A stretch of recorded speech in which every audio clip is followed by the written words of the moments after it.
Hi, good evening. My name is Andy Torres. I'm the director here at the American Embassy School, and it's really nice to be speaking to you this evening from my office, which is the first time I've done a webinar from here. I've been on campus now for a week.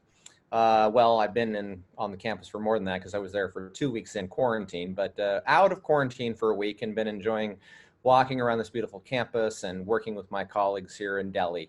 It's an exciting time for all of us as we begin the ramp up and plan for welcoming our students back to our campus, and it's what we're going to speak to you tonight about. I was noting in the intro videos we've been showing on these webinars, we've been talking about the reopening of our school for some time, all the way back to the beginning of July with some of the verbiage we had. And I want to make it clear as we move forward tonight that our focus is not on the full reopening of our school. We need to be very careful about what we're saying and how we're acting and what we're doing in regards to the processes of welcoming our students back to school. We've been technically reopened for the 2021 school year since July, or since August 4.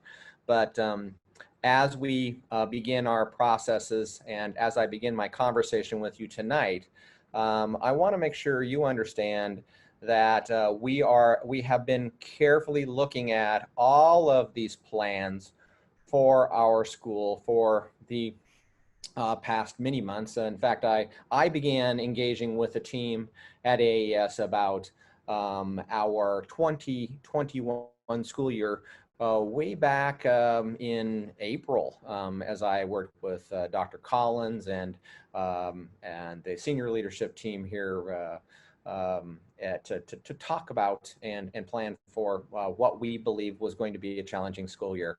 And thus far, that has proven to be true. I had an amazing experience this morning. I was invited to the second grade team's village meeting, and Mr. Geyer and the rest of the second grade team invited all of the leaders of our school together in what they called a superhero day.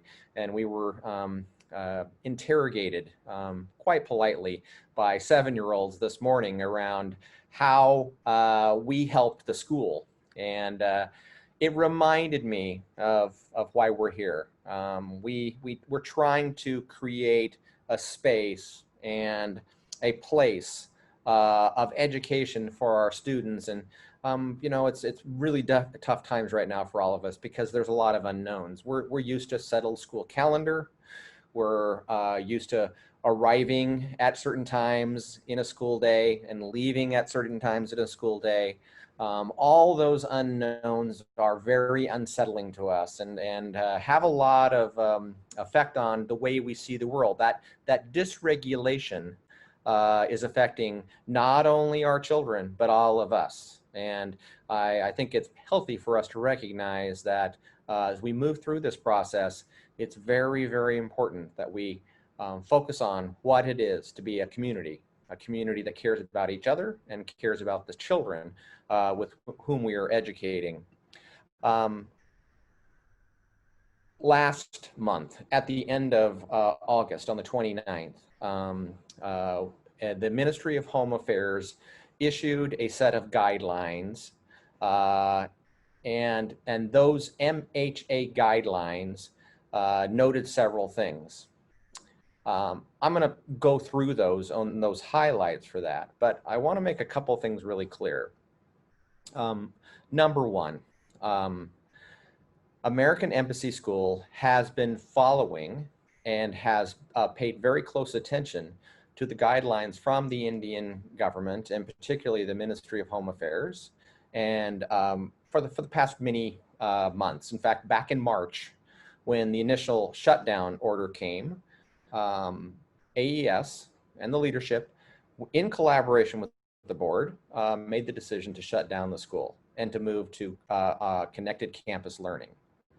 And that continuous learning program that was designed at that point was intended to be short-term and really to fill a gap until the students could come back to campus. That connected continuous learning that the leadership arranged at that point continued on much longer than any of us expected. And in fact, this whole pandemic has been very unpredictable for everyone. We all can do our best to guess what the next step is, but ultimately it's very difficult. But these guidelines that have been put out by the government is something that AES has followed and will continue to study and will continue to follow. I've been trying to be very clear with parents and community members that I've spoken with that AES is not going to move outside of the guidelines and regulations of the MHA.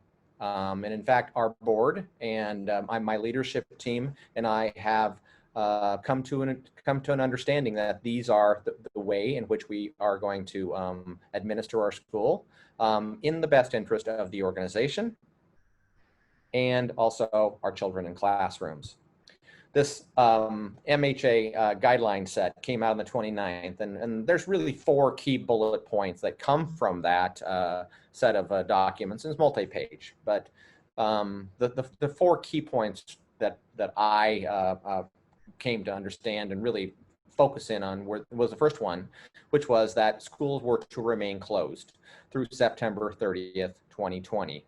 We're expecting an update, obviously, based on that date here in a couple weeks. The second bullet point, students in 9 through 12 are permitted to visit school and take guidance from their teachers. And then the document guided the usual safety precautions of what I've come to refer to as the 3 W's. Wash your hands, wear your mask, and watch your distance. Stay 6 feet away from each other. The last point was that another ministry would be releasing a standard operating procedures document later on. Approximately a week later, we received that SOP. And again, the usual precautions, the 3 W's, cleaning, sanitation guidelines, which, by the way, they could have taken it directly from our own guidebooks that we had written months ago. These are not particularly secret documents anymore. We all are following those and doing a lot of those in our lives. But we had applied those cleaning and sanitation standards, and actually the ones we set are much higher than the ones identified in the document. The second bullet point in the SOP was the optional attendance of classes, and I'm quoting here, classes remotely, virtually, or physically with permission in a staggered manner. The next bullet point was no assemblies, no sports, not allowed. There was some information in the SOP about requirements for air ventilation. Dr. Collins will talk about that a little bit later. It noted that our swimming pool needed to remain closed. Additionally, it directed the schools to make sure they had a full supply of medical and safety equipment. We had already identified that and fulfilled that requirement weeks and months earlier. It directed schools to control entry points. It suggested that there should not be any cafeteria operations at all. That we needed to make sure that we are communicating to our community the risks of COVID, which is one of the things I will be talking about with you tonight. It focused the schools on providing social emotional learning, which you know has been an important part of our connected campus online programs up to this point. And it directed the schools to identify protocols when cases of COVID were identified. And again, Dr. Collins will fill you in on the school steps in those areas here, later on in our presentation. What this means for everybody, and I want to be clear, there's several key points here that I will follow up with you after this meeting tonight in writing so you can see it in full. And by the way, this webinar is being recorded and you can access it later. What this means for you right now, for our community, is that our high school students will be welcomed back to our campus in a careful and slow manner, beginning with our oldest students and working down the grades to grade 9. When all of the high school programs are fully implemented in the on-campus programs, 50% of our students will be on campus at any given day. And we'll be focusing on what I refer to and what my team refers to as a 2-1-2 model. The 2-1-2 model means on Mondays and Tuesdays, half of the group of students, we'll refer to them as Group A, will be on campus. The other half of the students, the Group B, will be off campus and online, either doing asynchronous activities or attending class with their peers who are in school, one or the other. On Wednesdays, we will continue, as usual, with our no work day Wednesdays. And in addition, for the high school students, that will be time when the IB higher level and the AP course students will have an opportunity to have additional time with their teachers. That's not a change. And then Thursday and Friday, Group B will be on campus and Group A will be online and in either participating in asynchronous activities or attending class online with their students in class. By the way, the attendance in class, as I understand it from the high school administration, is going to be the most common option. It will be a rarity when there's asynchronous going. What you see here and further information will be further filled into you as high school parents in the coming days. Mr. Saeed and Mr. Keach and their team are organizing parent information sessions focused on grade level to grade level, so the parents understand how students will be learning in classrooms and the manner in which they will be connecting with teachers when they're not in school, and how those Wednesdays work. One other important point, during 4-day weeks, when we have a Friday off, which we do on our calendar, and those are not changing, the Wednesday, no work day, will be eliminated. And so it'll be Monday, Tuesday, Wednesday, Thursday as the program. A couple things I want to make sure that people understand, and I think this, and I need to say this, these things, which many of them are not pleasant to share, but I also need to make people understand, and this goes back to that sharing and clarity of risk that the Ministry of Home Affairs and the SOP directs us to do. We know that COVID-19 is a contagious disease, and that it has a number of rather concerning symptoms, including fever, shortness of breath, fatigue, and so on. And I'm not sharing something that you probably have not read somewhere before. We do know that in some cases these symptoms can be mild, but in other cases they can be quite severe and can result in hospital stays and worse. So we need to be very, very careful. We know that primarily this virus is spread person to person, and that a person can have the virus and be contagious and not know they have it. And that the risk of spread increases in opportunities for close contact. And some of those opportunities for close contact might happen in our classrooms, our hallways, our libraries, our labs, and other school facilities if we, as an organization, and our students don't pay attention to the 3 W's. We have to understand that participation in on-campus programs can increase and does increase the risk of transmitting and contracting COVID-19. And so it behooves us, it is incumbent upon us that we pay attention to what we're doing with our students, and we need to help our students to pay attention to what they're doing with each other. This carries me to my next point. And my next point is about choice. Parents, you have the choice of whether you want to have your children, your students at AES, your children, begin on-campus learning at the start date, which will begin officially for seniors on the 24th of September, which is a Thursday. We will do Group A on the 24th and Group B on the 25th. And then we'll do an A-B schedule Monday, Tuesday, Thursday, Friday the following week for seniors. And I will send out the full schedule. I didn't want to take time on it in the webinar. I'll send out the full schedule in the email that's coming to you later. So your first choice is to begin learning on campus at the scheduled start dates for your grade level students. The next choice is to continue fully online and have your children not attend school. The third choice is to wait.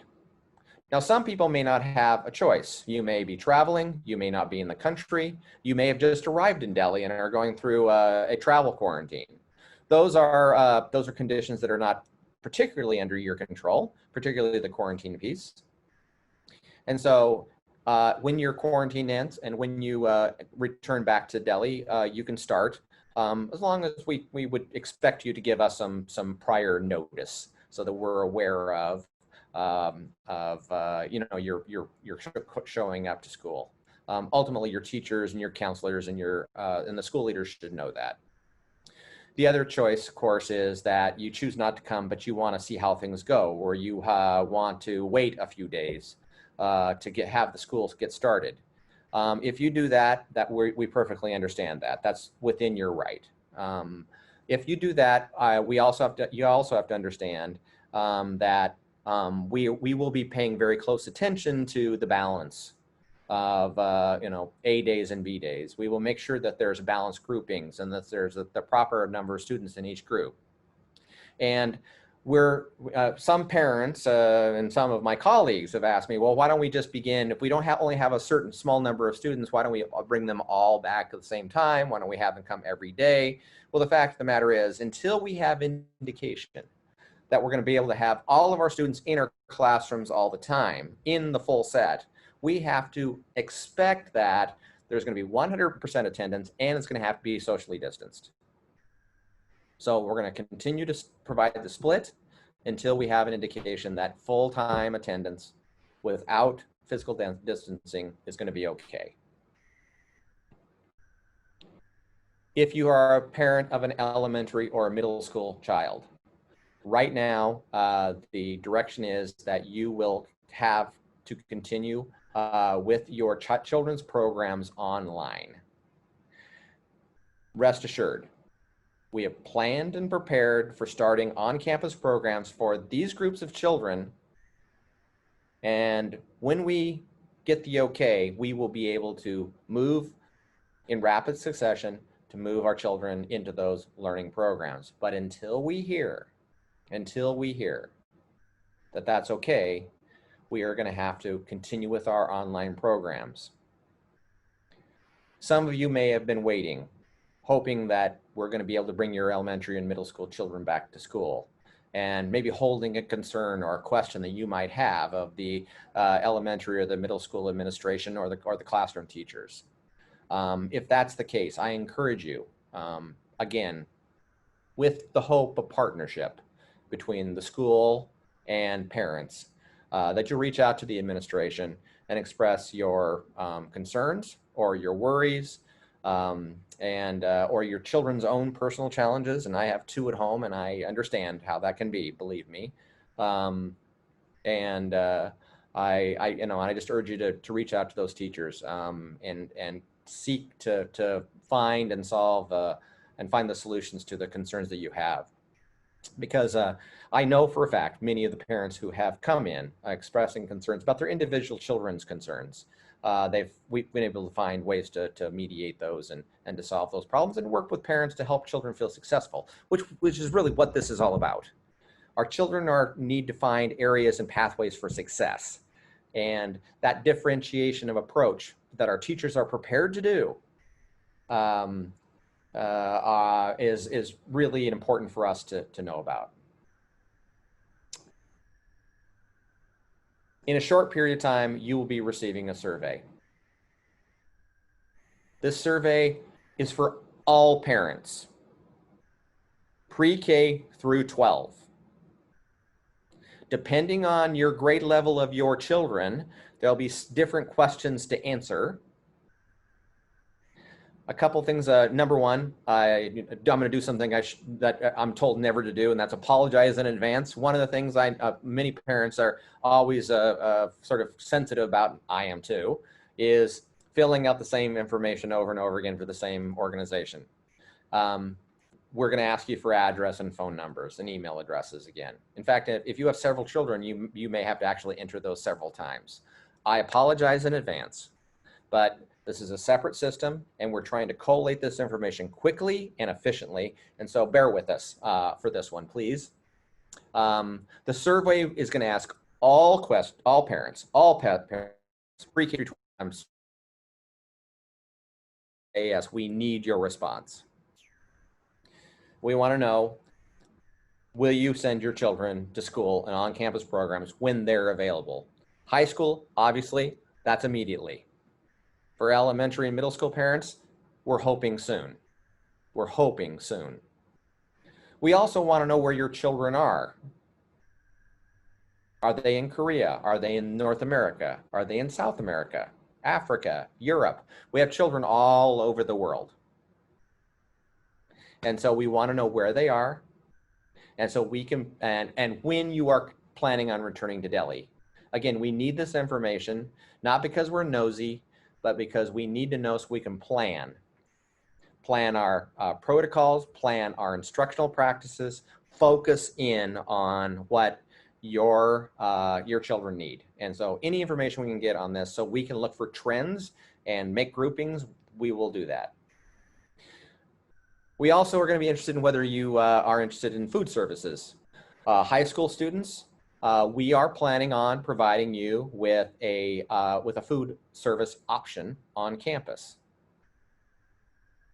What that also means, though, is we need to know how many of you will use that food service on campus. The Tiger's Inn will not be open to students. We can't do that because they said no canteens, no cafeterias, no mess halls.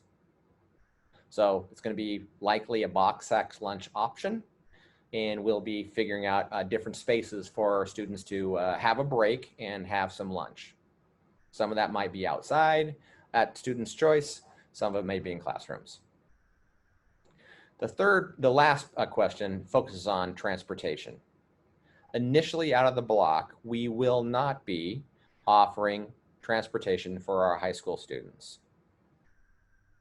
We need to determine how many students, again, are interested and where they live, in what neighborhoods, what compounds, whether you live in Delhi, New Delhi, Gurgaon, so that we can make some plans and make some adjustments. But what we've heard from many parents is that they'd rather not have their children ride on public transportation, and a school bus counts. It's a closed, air-conditioned environment where the spread of the virus is much more likely. So again, we're going to hold off on transportation a little bit. We'll evaluate the interest and move forward. As I transition here, and I'm going to turn this over to Dr. Collins in just a second, I'm going to draw your attention to a document we are calling the COVID Community Code of Conduct. These are the first 3 paragraphs of the preamble inside of the document. You will be asked to read and understand this and to acknowledge you have read this. But in addition, parents who are choosing to have their children come to school are also going to be asked to read and agree to a COVID waiver form. The waiver form and the code of conduct sit next to each other. I thought that the underlined portion on this slide informed a lot of what we are concerned about, and that is that we all need to, as a community, faculty, staff, administration, students, parents, community members, all come arm in arm with the idea that we all understand that our individual actions, mine as a person, the thing that I do, in my work and in my life has a direct impact on many, many others. This is a ethos that we are going to reinforce with our students in our classrooms. And it's one that I ask all of us as community members, as parents, that we take on. If we put ourselves at risk, in this case, we potentially put our families at risk, but also our entire community at risk.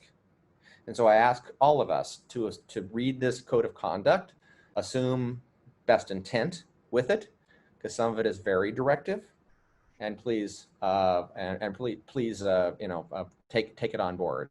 The waiver form is important for us because we need everyone to acknowledge what I'd said before, that there are concerns and risks associated with COVID and people coming together.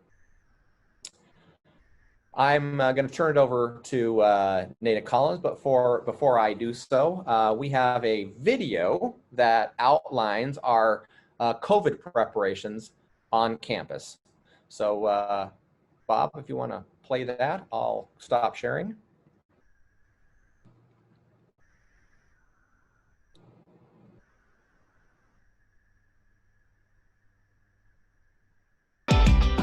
We are looking forward to welcoming students in a safe and responsible way that brings them together with an abundance of caution. This starts at home. We're asking students and faculty members, staff, to make sure they take their temperature before they even leave their home. That early screening will help us prevent bringing folks onto campus and increasing exposure risk. We know that for some of our families, you're coming quite a distance, and we want to make sure that you're traveling safely and comfortably at the same time. On buses, students will sit distanced, but together with family members. Students will wear their masks, and monitors and bus drivers wear masks while they're in transit. Upon arrival to campus, we'll have the thermal screening both at the bus gate as well as at main gates. The use of masks by all of our community members will ensure that we keep everybody as safe as possible. We're following CDC guidelines stringently to ensure that students are protected while they're moving about on campus. We're redesigning our physical spaces so that students are moving one direction as they go upstairs or downstairs, that they minimize their opportunity to cross each other in the hallways, but also ensuring that students stay together in close clusters, that they're not mixing between groupings. We've placed a number of protective barriers across our campus, especially in high traffic areas. We have plexiglass barriers in front of our admissions offices and the libraries, as well as the elementary, middle school, and high school divisional offices, the athletics office. Anywhere where there's going to be a lot of opportunity for interaction through that area, we've ensured that we have minimized the opportunity for transmission. Lunchrooms will also be an area that we pay thoughtful attention to, as students have to remove their masks while they're eating. So making sure students are well distanced during their eating times, perhaps not moving into a common cafeteria area, but eating in their classrooms, especially in the early phases of our opening. AES meets an exceptional level of cleaning standards. We follow CDC guidelines for the solution that we clean with and for the frequency, paying high attention to touch points such as doorknobs, desks, counters, and bathrooms where students might be at a higher level of exposure risk. Hand sanitizers are placed strategically all over campus. One question on everybody's mind is what happens if somebody begins to feel unwell while they're here at school. We've redesigned our health office to create isolation rooms that have an independent airflow from the rest of the campus. Students who have had physical illness will be kept in an isolation room through their assessment, and if they're determined to be at risk for the virus, their parents will be contacted or the faculty member will be sent home at that time.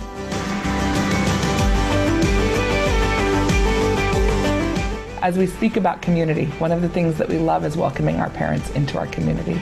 But at this time, in phase 1, we won't continue with that practice. We'll ask parents to please use Zoom, phone calls, and other strategies to stay in touch with teachers and to stay close to what's happening. Of course, we'll continue to give you lots of information digitally from the teachers so that you can understand and plan for upcoming events. In 2020, in the age of this pandemic, safety is our utmost concern. We reassure you that we've taken every precaution to ensure the physical safety of your children.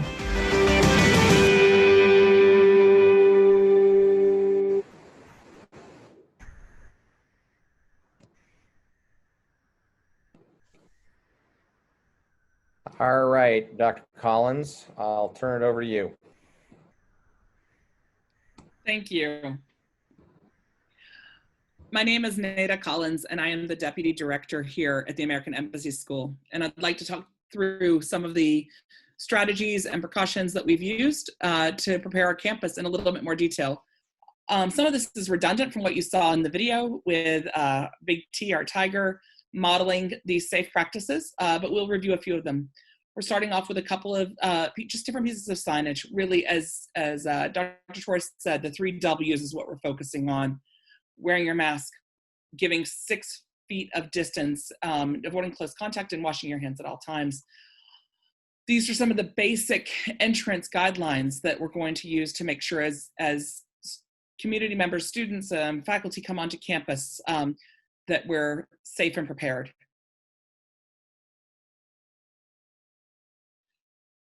One of the things that I'm sure you've seen many of the different memes, and as you go out in the community, you'll see kind of the chin strap or the different, really this is a training piece. And for some of us who haven't gone out of our homes as frequently, making sure that you are very thoughtful and careful. We're going to educate our students just as carefully and making sure that they're wearing their mask properly. We're going to the hand sanitization stations are outside of every space that you might enter so that you can continually have those visual reminders to clean your hands. Again, just some really clear reminders and some signage, some examples of some of the different things that we're working with. One of our students walked across campus, one of a faculty member's child walked across campus to their parents' office the other day, and the faculty member commented their child said it's like a whole different campus, seeing all the different signage, all the different communication, the arrows, the directional arrows that have been posted all throughout. Here I'll highlight just a few things that you've seen already, the reorganized classrooms, the spacing. I'll give you a minute to look through some of the different points here, staggering our times, and really close monitoring. Because, as we've talked about, we know our kids are all going to be spaced out carefully at the gate, and then our natural tendency is to clump right back up as we walk. So we're really going to be vigilant to make sure that we're monitoring that and supporting our students thoughtfully. I want to talk through some of the measures that we have also utilized for making sure that our campus is well prepared physically as well.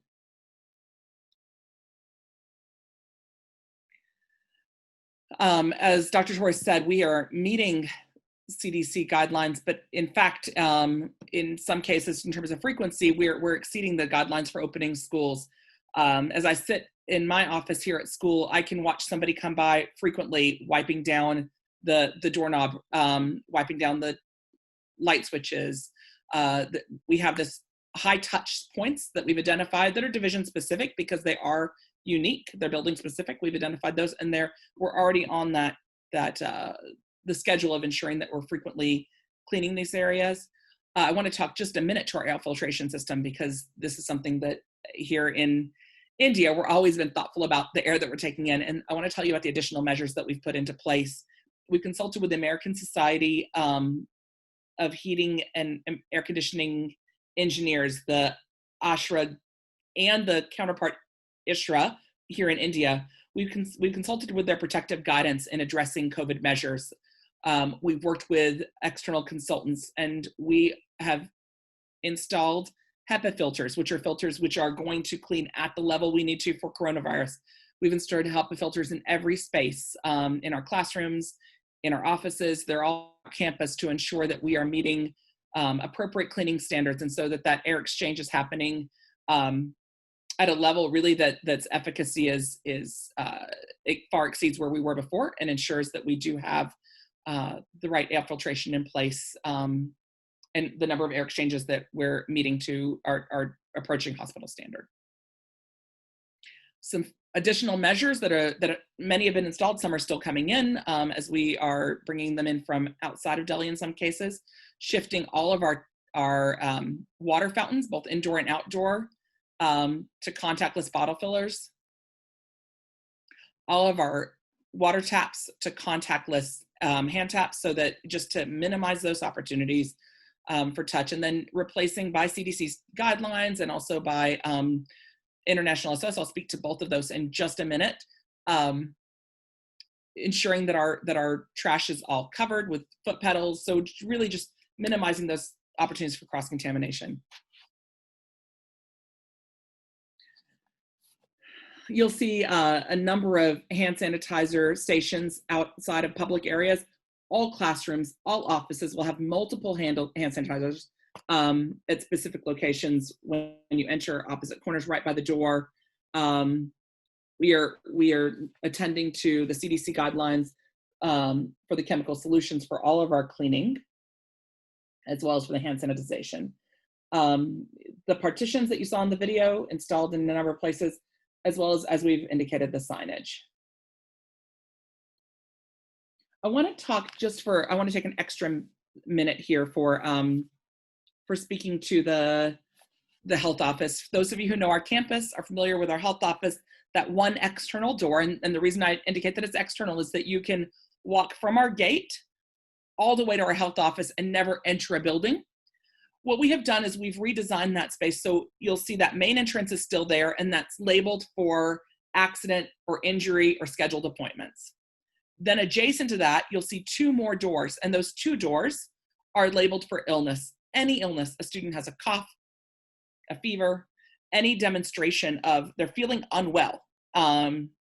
They come to one of these rooms, they enter straight into an isolation room with its own exhaust and airflow, its own separate bathroom, and its own dedicated nurse. So there's a nurse station that joins those two rooms with their own bathroom, and the nurse will be fully dedicated to the isolation side, and we'll rotate between the other side, but at a weekly basis. So the reason I indicate the outdoor access is just to highlight that if somebody does come to our gate with a fever, does, somehow made it onto the bus without any symptoms, but as they're flagged as they get off the bus, that they can actually come straight into our illness isolation room without passing through any other indoor spaces. So what happens when we do have suspected cases? I think this is what's on all of our minds. We've spoken so much to prevention, and it's our due diligence to also speak to our reaction when there is a case or when there's a suspected case. So a student presents in a classroom or a faculty member is feeling unwell, they're directed to go to the health office and they would enter into one of the illness rooms. If at that point they're evaluated, and if the evaluation indicates that this person needs to be referred out or to go home, then either to go to their physician or to go home, that all the students are moved out of that learning space immediately. And we have identified alternate locations across campus as safe haven to move all those kids while we have students, while we have a chance to, again, deep clean. The confirmed case will result in temporary closure. Our thoughts are that we would like to start off kind of with a big circle. If we know that there's a case and we're informed of that case, at the end of the school day, when you have time to contact trace, identify what the potential exposure might be, we have time to fully operate and respond and identify whether or not there are certain students who need to come home or need to stay home for a period of time, or who need to isolate based on exposure. We will be thoughtful about each case, but at the beginning, we do anticipate that we might be a little bit more conservative with our closures, and that as we develop clear confidence in our protocols, as we ensure that we are kind of thoroughly doing that contact tracing, we'll be able to make decisions potentially differently. But at the beginning, as I said, we do anticipate there'll be some days that we're going to ask you to stay home, or ask your children to stay home. Our health office does have a dedicated contact tracing team. They have been fully trained, and we're actually going to be running some drills shortly so that we're fully ready for practicing what this looks like before we enter it. I think the next slide. Before we speak to this, I'm going to turn this back over to Dr. Torres to speak through our next steps. But before we do that, I just want to mention, that we've mentioned in prior webinars our work with International SOS, an outside organization that we've hired to be consultants to us throughout this process, and we've met with them copious hours that we spent with International SOS. We've partnered with them. They reviewed all of our reopening or our campus, potentially students on campus. They've reviewed all those plans in light of the outbreak.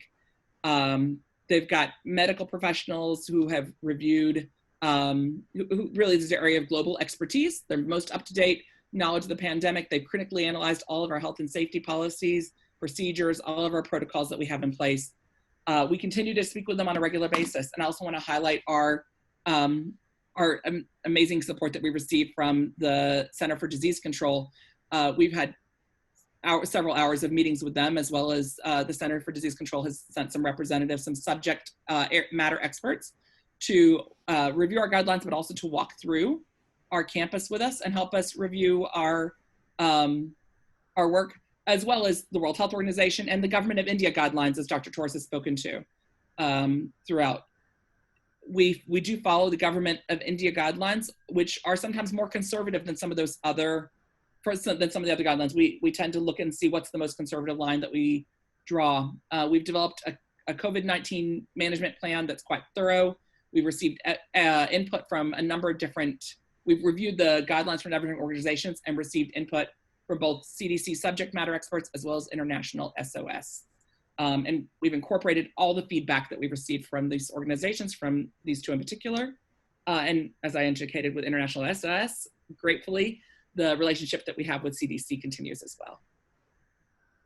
Thank you, Anita. Yeah, I can't thank the fortunate level of gift of time and expertise that the folks from the CDC have been able to give us. It's been amazing, and really a value added to what we had already been getting from International SOS. And I feel very confident that we have had the best advice, and we have acted on that advice as much as possible. One of the things I talked about with my faculty at the beginning of the week, and then also a couple weeks ago, is the fact that we need to be in a position to act on data. And a couple questions that have come up and I've noted in the questions is, have we been looking at where we are as a community and as a city and a country in regards to this? And we certainly have. We've been evaluating this. The decisions that you see tonight coming from the leadership team were drawn about by a lot of collaboration with our community members, with the CDC, with our board members in particular. I can't thank the collaboration, my collaborators enough in giving us some of the best advice that I think we possibly could garner. And I do feel confident that we can move forward carefully and with great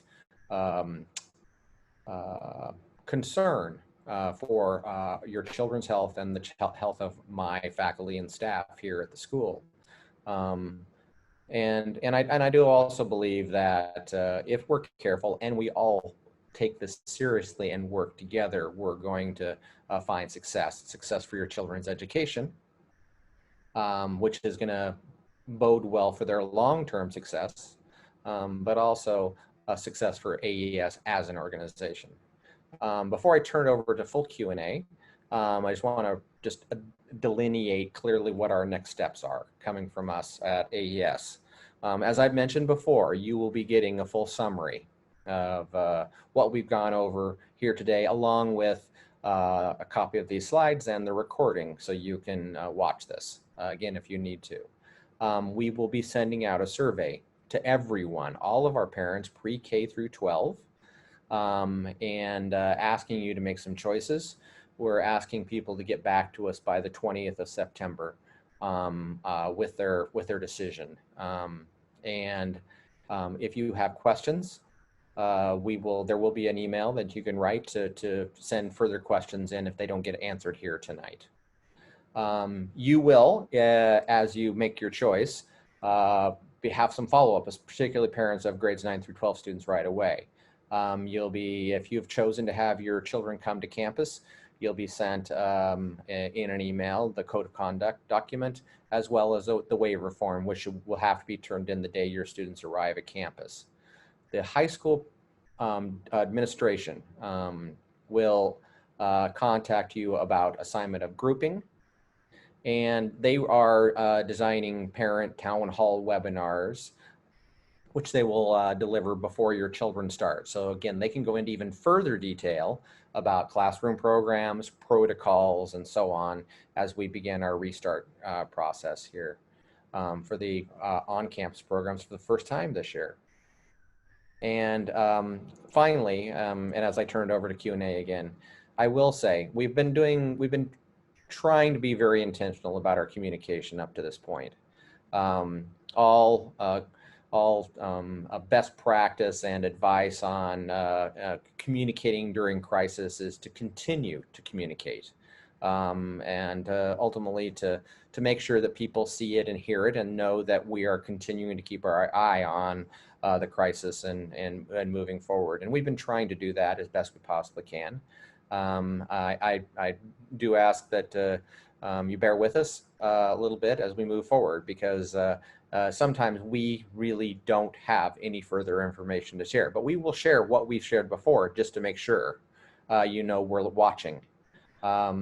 It's frustrating for us too. We wait and wait and wait for the next bit of information, and we plan and we look at scenarios and we spend lots and lots of time together talking about different opportunities that we could possibly enhance your children's education.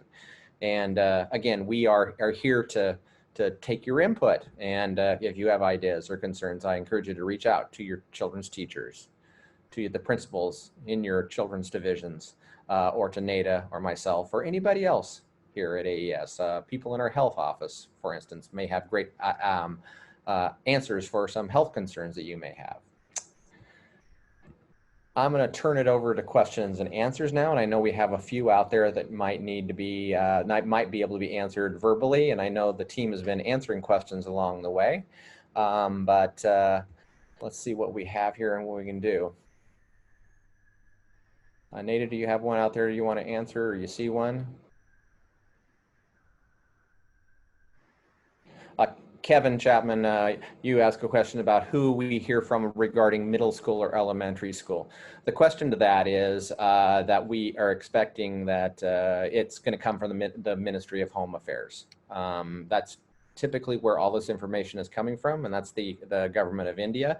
If we have some room to move inside of these guidelines, the administration will work in collaboration with the Board of Governors to make a decision about how we might welcome those children back to our campus. I can take on a question while you're looking for another one, Andy. The one question was, do the students need to download the Rogasetu app before coming to school? And the app it is being strongly encouraged by the Indian government, but it is not an obligation that students do download the app. And we do know that we have some families within the organization who have been directed by their the institutions that are brought in by the family's employment have said that they don't encourage downloading the app.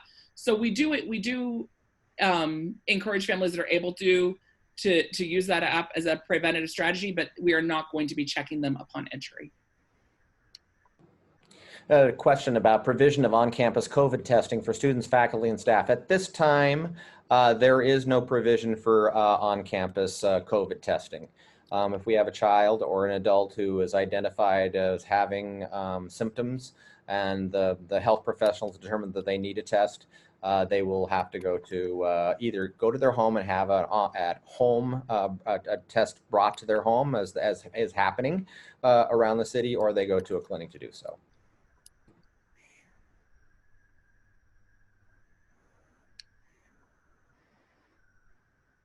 I'm going to take a stab at the disclosure when a community member or household member tests positive.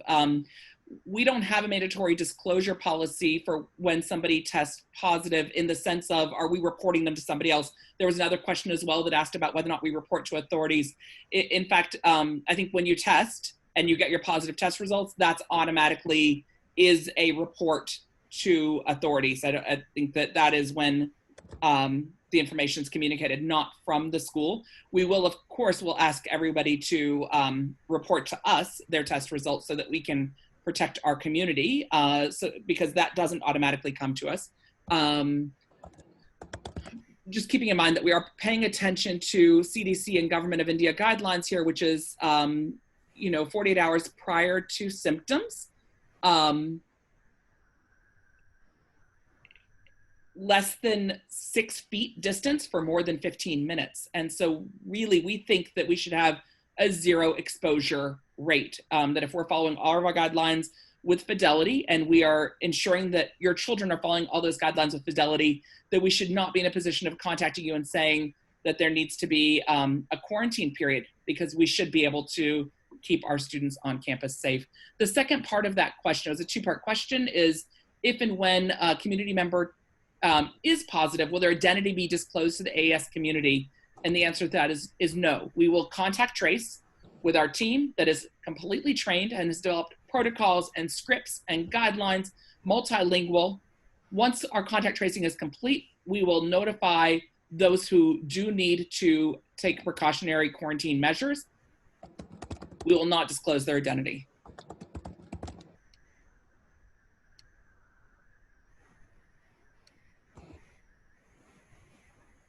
I think we answered the question about the GoU Set 2 app, correct? Mm-hmm. Oh, can I take one on that I meant to answer? I saw a question about how students will enter campus. It was a great question, because we actually, we iterated on this extensively. We are creating a contactless entry experience for students. So as when you hear from us that there's going to be some staggered start times, that will help with context. As students arrive to campus, they will not, we will not use the revolving gates. We'll have students entering through the main wider gate, and students will, our guards will open and close the gates. So students will, I say students, community members, so our faculty as well, when they come on campus, they will have that opportunity to, we'll expect everybody coming on campus to use hand sanitizer at that point. So the gate, the revolving gate, will not be used for entry. There's a question that a gentleman has asked a couple times around why is it that the high schoolers are being the ones welcomed back first instead of the elementary and the middle school kids. Obviously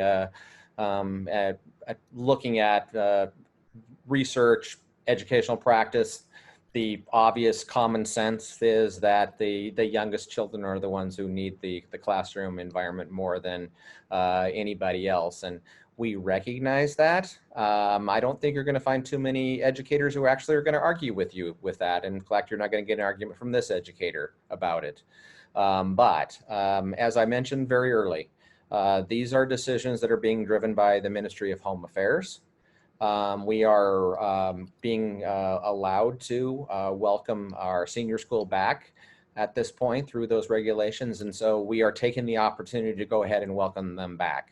But we have not been given the opportunity nor the open possibility of us welcoming our younger children back yet. We hope that to be true soon.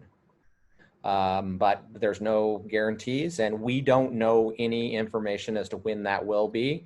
I wish I did, because I could tell you and we could plan for it. But right now we are in a position where we have to follow these MHA guidelines.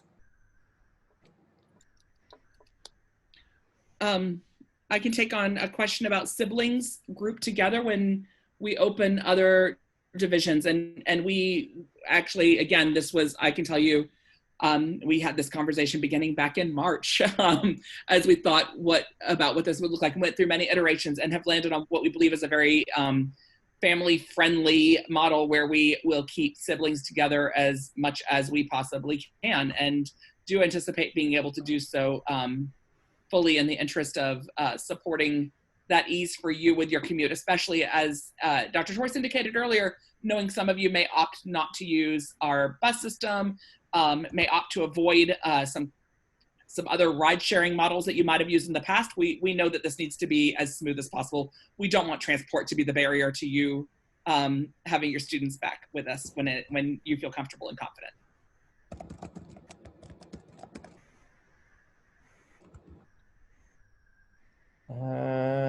Let's see. Will families have the ability to opt in or out of a particular choice after trying it for a while? Of course, you can, if you choose the option and then find that that's not going to work for you, then again, we're in partnership. If you need to, if you wish to have your kid return back to full-time online learning at that point, that's a conversation you need to have with the counselors, with the school administration, so they can respond and make that work for you. Somebody earlier also asked me, Nate, if it's a 2 on, 1 day off, 2 day off, or 2 on, 3 day off model, can my son or daughter just attend 1 day out of those 2?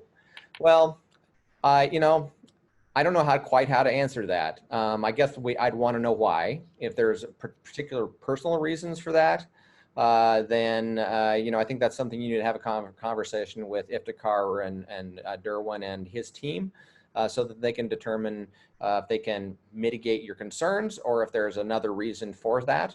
I also realize that, and I hope you do too, that teachers have been back at the drawing board and reinventing their delivery model based on classroom to non-classroom models. And as somebody asked a little earlier, is like, well, how's that going to work? How are teachers going to manage some kids at home and some kids away? Well, actually, that's been going on for a long time in many places around the world. We have a lot of models to follow on that. And we can thank part of it from the international schools in China who have been having to manage that, or in some cases, having most of the children in the classroom and the teacher away, which has also been a challenge for some schools. We feel we're in a pretty good position, and we have some pretty innovative teachers, and we have good infrastructure. Despite a little bit of wobbly on the internet tonight, generally the campus here has pretty strong internet, and so I think we're in pretty good shape for that. So, I have to compliment the high school team. I've been privy to many and sat in on many of their planning meetings and their strategy meetings, looking at their instructional support teams that they have there. And I know with great confidence in this amazingly talented team that we have in this high school, that they're going to be able to do that work and do it well. I'm going to jump in. I see a question about teachers back in Delhi, and I'm going to say that with our HR department, I take a personal point of pride in the way that we as a school have worked to really bring our folks back. We do have a few teachers who are still outside of Delhi. The majority, if not all, are visa issues. Our teachers who are, in provinces or in regions or in countries where there have been some challenges to obtaining their visa, it is taken in every case. The normal visa process has not opened for us. In fact, many of you have written me to say, how are you getting your teachers back? Because we're trying to get our visas as well. And it's taken a lot of persistence, a lot of frequent communication, and all very individualized. I think we're down to, 8 to 10 teachers who are not in the country. Many are still in quarantine, but should be out soon, and a few more flights that have just gotten booked today of those 8 to 10. But there are several cases where we have maybe not been able to obtain a visa. We think with this current directive from the government of India, we will be able to in those cases, and then a couple where, yeah, we have the visas, but flights are an issue. We're hoping to just kind of close those gaps as quickly as we can. Another question was about the ID cards, the new ID cards, and that's a great question. I'm going to ask permission, unless you know, Andy, to say, can we get that out to you in writing in a follow-up? I don't know. Yeah, we can do that. Yeah, and so we'll get back to you. The ID cards are printed, I do know that, so we just need to come up with a distribution plan for them. I know many of our parents are probably waiting on theirs as well. I'll work with our director of security and see what we can do to get those out to you. And I saw one other question about library books that was mentioned. We use a strategy called sequestering materials, and this is under, again, guidance with International SOS, CDC. Our materials are left open kind of as much as possible in a room where they're not touched for several days before they are brought back in. And in some cases, for example, in our art department, maybe we have purchased some UV sanitization strategies. Can't be used with people in rooms, but that can be used for materials that are going to be shared with the following classroom, that we can do 15 minutes in sanitization and it's sufficient to clean them. Somebody asked about wearing masks all day and the challenge of wearing masks all day. This is something that it takes a little getting used to. Yes, there will be opportunities, and obviously lunch break you can't eat with a mask on, so that's going to have to take a mask off at that point as well. But the schools all over the region are dealing with this, and you know, Dr. Collins and I and Dr. Grossi and many of our team have been in contact and discussing challenges with these other schools around the world, and particularly in the NISA region where we are members. And yes, this is a challenge, but we're also told the children and the teachers and everyone else has adjusts and adapts to this. So we're confident that our kids will do that as well. One parent wanted to offer a comment, quite valid, that that while educationally bringing elementary students back makes a lot of sense, they also wanted to remind us that training students to follow the protocols and ensuring that we're opening in safe, measured layers, that it might be easier to have high school students start off following our 3 W's, hand washing, and then wait for distance, mask wearing. And so that's part of the thinking, that for countries that have been kind of balanced between those two. Yeah.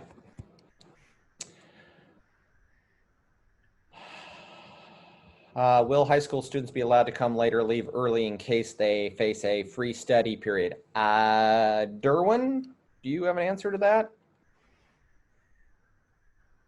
Yeah, hi everybody. Yeah, that's a real good question. In the past, grade 12s have had senior privileges where they've been able to do that. And that's something that we can discuss, and it's actually something I'd like to put forward to the executive and class councils just to see what their feedback is.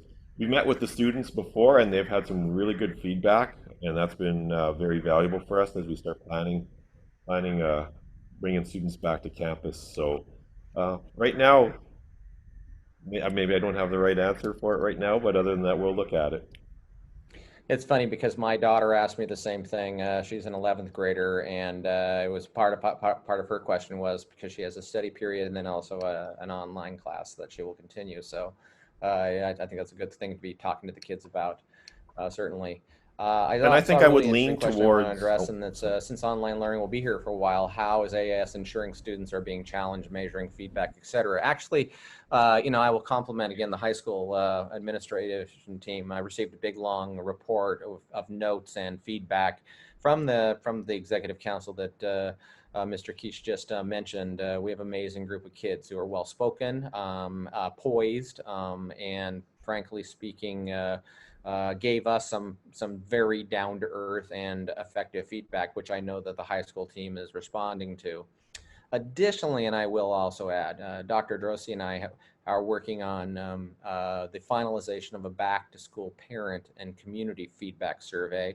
That's going to be very comprehensive. I also know Mr. Bellamy at the elementary schools asked for parents for some feedback along the way. But that back to school survey, which is going to drill down on some of the questions and feedback that we're going to be seeking from you as parents, but also going to be talking to kids, which is constantly something that we do in all levels, is part of that process. So really great question. Someone asked about sports activities in schools. Again, sports activities are going to be limited until the MHA gives us the permission to do so. That was one of those things where we're not going to be allowed to do that. We're doing some online activities and doing an online quiz bowl, knowledge bowl type thing with through our MESAC groups. And I know that there's a variety of activities at the middle school level as well, including some esports.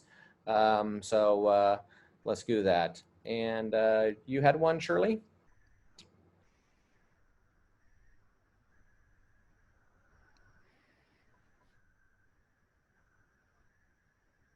Hi, Andy.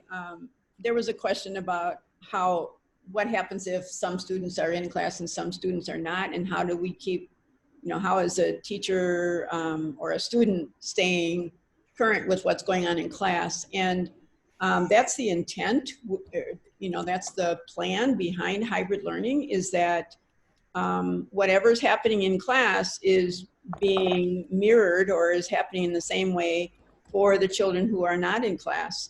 And I know the high school has already been talking about students will be able to log in live to the class and listen and participate while the class is going on, and the class will be recorded and students would be able to watch that later. And that's the general plan as schools are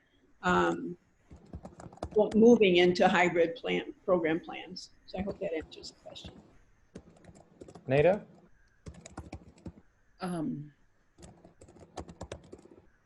Didn't know if you had one queued up. Yep, I've got, nope, I was typing one. Sometimes trying to multitask when we're typing answers to questions and reading them. I just want to give us all an update. We have answered 68 questions so far, which is pretty exciting, but we still have 20 more to go, and we're doing our best to address all of your questions. The one I was going to answer was the provision for on-campus COVID testing of students, faculty, or staff. And did you answer that one? It says you're going to answer it live. Go ahead. Answer that one. Okay. If someone develops symptoms while on campus, we will guide them to go home and to seek either a consultation with their own physician or testing. We won't bring somebody to campus to do testing at that time because the results will not come immediately. And if the best and most, I think the best thing for us to do at that time is to get the students back with their family, or to get the faculty member home so they can pursue their own testing. We do support our faculty and staff when they need testing. Testing is, as some of you might have followed, I think about a week ago now, it's been approved for testing without a prescription, which has just made it tons easier for people to get tested. There are reliable at-home testing options. And so in that light, it's becoming easier for people to pursue their own testing when it is indicated. Eugene, great question about disciplinary actions if students don't comply with code of conduct. Of course, we'll be on that and dealing with that assertively and with an eye on compliance. This is a very, very important thing. So of course.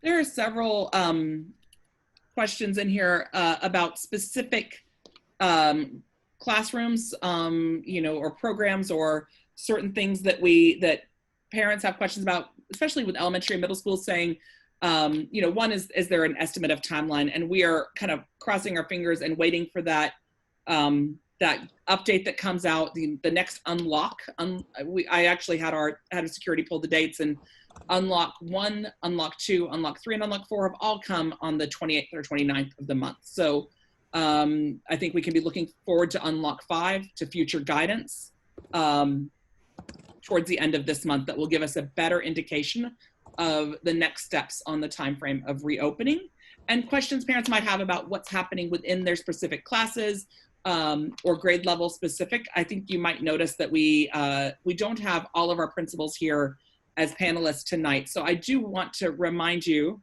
it has been said before, Scott White, Charles Bellamy, Anthea Clifton, Serena McMahon, they're all very open, as well as our high school administration, that Derwin's here with us tonight. They're all very open to hearing from you, and they're seeking that input.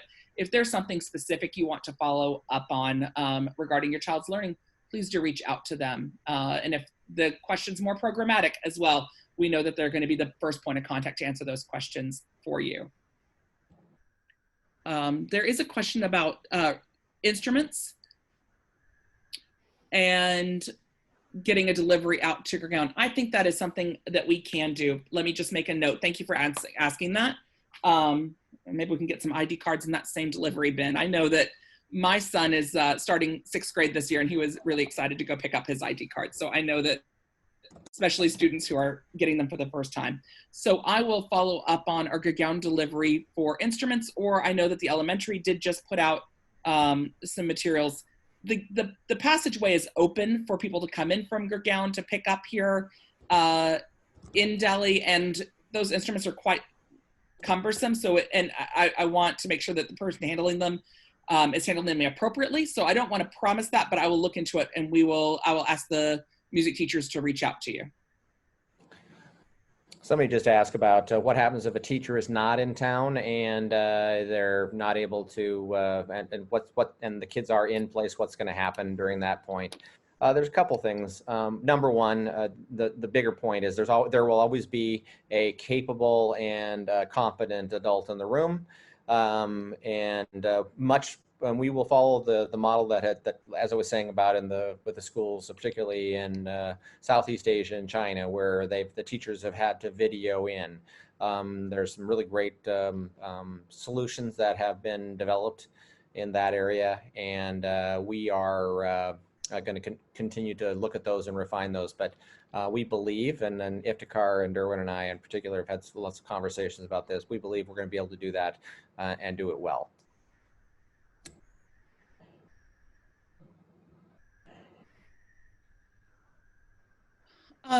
Andy, there's a question about the timing for the 11th, 10th, and 9th start dates. Do you want to talk that through? It'll be in the letter, to be specific, and I learned by talking through this with many other people that this webinar space is not the best space to roll this out, because it's better to be seen and to be read through. But in the most simple terms, and as I said, slow and careful rollout. 24th and 25th, Group A on the 24th, Group B on the 25th for grade 12 only. And then Group A and Group B will run for grade 12 that following week.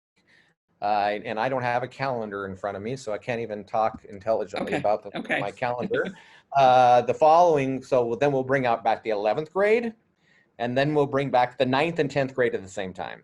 So over a 3.5 week period of time, we'll bring back our entire high school.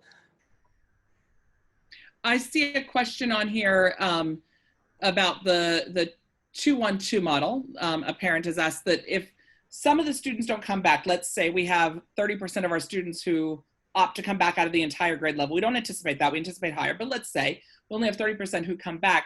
Would we still need to stick to the 2-1-2? Could those kids come in with a greater frequency given the numbers? In general, we're going to start conservative, knowing that when we say a 50-50, we're not going to have 50% of our students, but we may over a week or two have families interested in joining in our scheduled sign-up dates, or people are coming out of quarantine. Over time, our goal would be to increase. One of the big measures that we've heard, one of the significant pieces of guidance that we've heard is, can kids, I'm going to actually embed in this answer, I'm going to embed an answer to another question. Another question on here was, can students go to the library? Absolutely, students go to the library, but are we going to do that on day one? We're not. We're going to build up. We're going to start to make sure that our students really get distancing expectations. We're going to make sure that they're really compliant with mask wearing. We're going to make sure that we have good hand washing strategies in place. Then we can add another layer.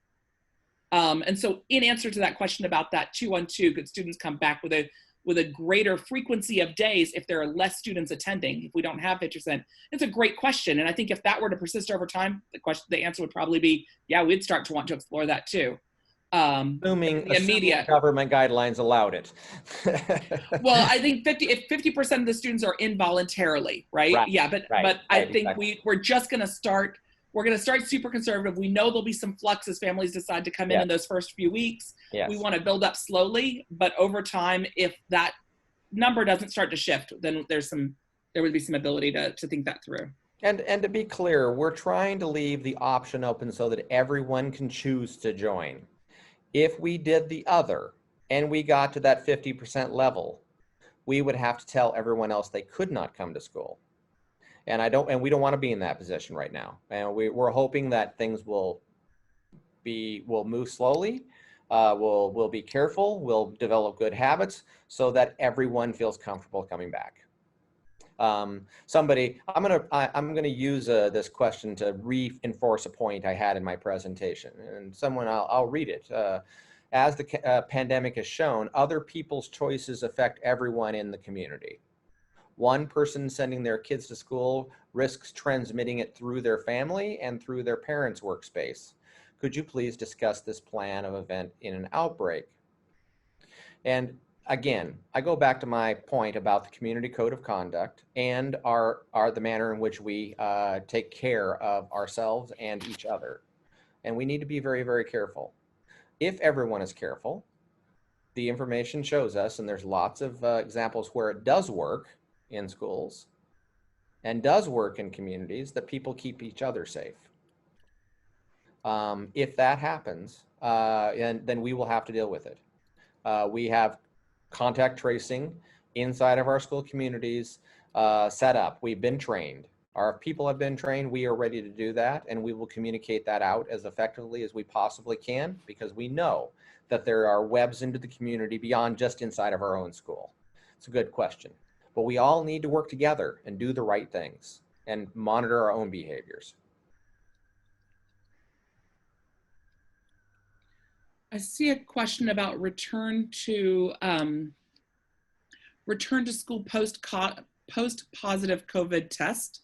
And I won't answer it in detail, but I'll say generally we're following Government of India guidelines, which actually I think have changed since over the past few months. So at the time, it's actually more conservative than even I think the CDC recommendations. And that's one example where the quarantine period post-exposure is longer.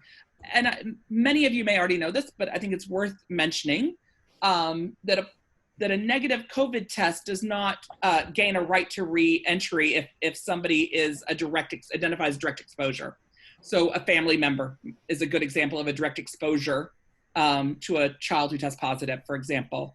You might say, well, I can isolate them. They can go to their cousin's house. I can make sure that they have a negative COVID test before they return. What we know about the incubation period is that we need to still give them that full time of quarantine whether it's through family or through an exposure in another scenario, that they need to have that full quarantine time, which I think is, I'm going to hesitate to say it, but I'm going to go, I think it's 17 days post first symptoms, and there might be an or negative test, but we have that established and clearly identified in writing. It is, and it has changed, I'd say, over the past few months by Government of India guidelines, but we continue to monitor all those updates. Shirley, you want to answer Karen's question?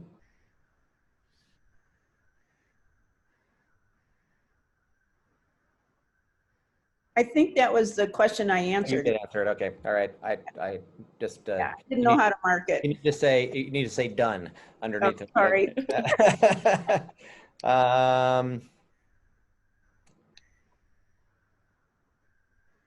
Well, I will say, the question is, it looks like a lot of trouble opening up like this.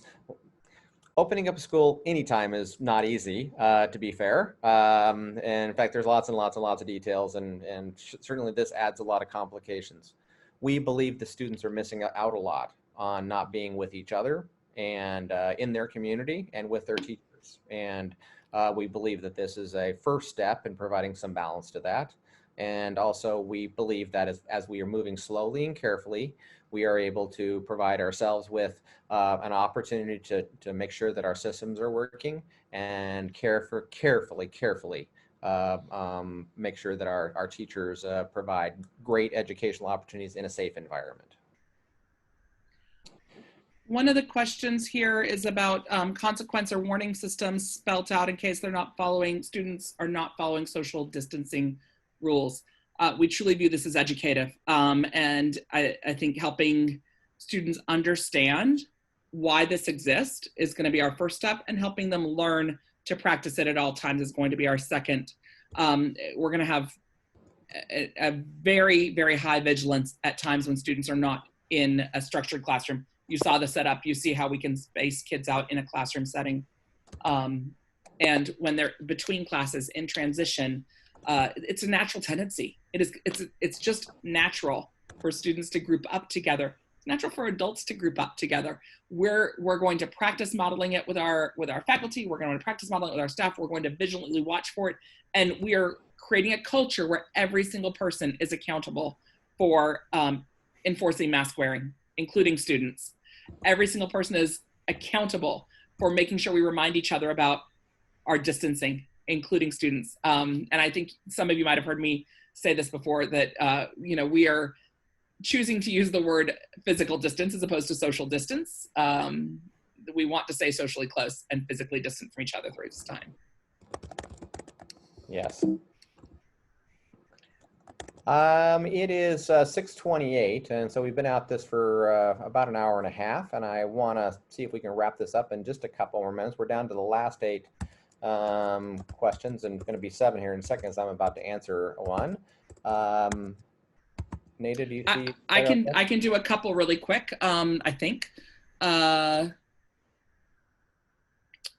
the question was that I apparently answered one earlier and I wasn't super clear. When a student shows a symptom, let's say that they're having a cough or they're having a fever and they're sent home, what will be the next steps for those students to return to school? Depending on the assessment done, it may be that a negative COVID test is required, but a doctor's assessment, so that if you go to your personal physician for an assessment. As testing is getting easier and easier, if our school recommends that family get tested, knowing that it can happen in very short notice at the house, that might be even easier at this point than a teleconsult with a physician to determine whether or not they're eligible for testing. But I believe that would still be an option, but one of those two. If they are sent home or denied entry, then it would need to either be evaluated by a physician or a negative result. Somebody asked about how groups A and group B kids are going to be selected. Part of the urgency around getting responses back on that survey is for us to see what the numbers look like and where they come out. Certainly we're going to be looking for a balance. We're going to look at our IB schedules. We're going to look at location of students and where they live. A variety of things. There's a number of factors here that we're going to look at, but number one is we need to know who's going to come, and then we can make that decision. Okay, I'm going to jump in, and I think these last 2 questions that we have open, which will take us to a total of 105 questions tonight. These last 2 questions that we have open are actually quite similar, and it's about someone's going to sneak an extra one in before I get finished with these 2. Are we going to continue to offer for elementary, middle? That came up earlier, but also the kind of guarantee of an online classroom if a parent chooses not to send their child to school. If when we do have the permission for students to attend, but a family may still feel like they don't want their child to come to school, we will still continue to offer as long as there is a demand. We'll continue to support our students with at-home learning. We'll continue to survey. We'll be very thoughtful. We know that there might be students who have a beyond and in addition to personal choice, there might be family members or students who have significant pre-existing conditions that might indicate. We have students that might, we may all of a sudden have a situation where a student's in a containment zone and they're not able to come to school. We'll probably still have students for a bit longer out of the country engaged in learning. And so as long as there is a need, we will be able to offer continue to offer the online learning. The last questions we're going to answer live. We'll answer any more in written. If somebody asked about will our students suffer again, and I'm going to answer this. I'm going to say this very directly. We're a partnership with you. If you feel like there is any indication of that sort of thing happening with your children, I would like to know. I know that Dr. Collins would like to know. I know that Dr. Drosy would like to know. I know that Mr. Kirch would like to know. I know that Ms. Kovash would like to know. Honestly, I can't imagine it with the people that I work with every day. They're amazing. They're amazingly talented people. I was just actually in a meeting this afternoon where teachers were, we were talking about ways in which we can find balance in our lives. And one teacher said, you know what, about with me, not going to happen. I just know it because I've got kids all over the world and I'm going to stay up all night if I have to serve them. And it's the kind of comment I hear over and over again from these faculty. And I know that it's sometimes hard and it's not quite to what we are used to, or it's different, or maybe sometimes teachers struggle with it. But the truth of the matter is, what I see over and over again is they're amazing, and they're really working hard, and they're here for your kids. And you know, we're going to be asking them to step up and teach in the classrooms. We're giving them space and methodologies to stay safe for themselves as well. Dr. Collins, Mr. Keach, myself are going to be in those classrooms, observing and interacting and doing the same things in the 6 feet radius. We know we wear a mask, we wash our hands, and we stay socially distanced in those classrooms. We're going to be safe. And we need to make sure your kids do the same. I'll stop there. Thank you so much. I had over 200 people in this webinar tonight, and I really do appreciate the confidence that many of you have shown in the school, but also we thank you for the gift of your children. We love them, and we want to take care of them. I missed seeing kids, and saw them this morning, and it brought back to my educator heart the reason I got in this business in the first place, and that's to teach kids. We want to see them back on campus as soon as possible. So I'm hoping we can all work together to show that this works, so we can make this happen for everybody on our campus. Thank you so much.